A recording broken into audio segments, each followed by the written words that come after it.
उन्होंने किए। किन्होंने? पंडित नेहरू को। पंडित नेहरू ने मतलब अपनी लाइफ दे दी,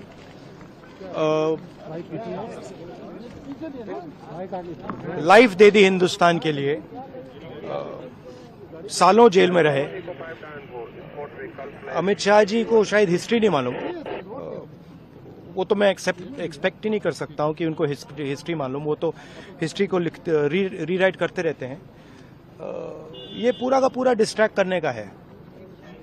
बेसिक इशू जाति जनगणना और जो भागीदारी है इस देश की, जो धन देश का है, वो किसके हाथों में जा रहा है, ये मेन इशू है।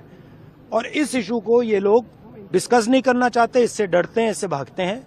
मगर ये इशू को हम आगे ले जाएंगे और जो गरीब लोगों का हक है वो हम उनको दिलवाएंगे।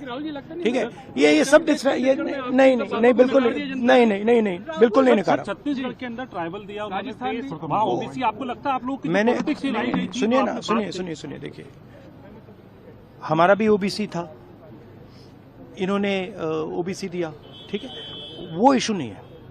सवाल ये है कि स्ट्रक्चर के अंदर कितनी भागीदारी है। प्रधानमंत्री ओबीसी हैं, मगर सरकार को 90 अफसर चलाते हैं। 90 अफसर में से 3 ओबीसी हैं और जो ओबीसी हैं उनका कोने में ऑफिस है। तो मेरा पॉइंट है कि सरकार का सिस्टम, हमारा इंस्टीट्यूशनल सिस्टम जो है पूरा का पूरा, उसमें ओबीसी की कितनी भागीदारी है, दलितों की कितनी भागीदारी है, आदिवासियों की कितनी भागीदारी है, ये हिंदुस्तान के सामने मेन सवाल है। और ये मुझे बोलने दीजिए आपसे सवाल पूछा तो बोलने दीजिए।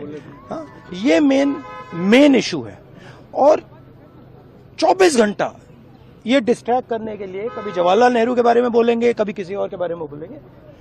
बात भागीदारी की है। Thank you.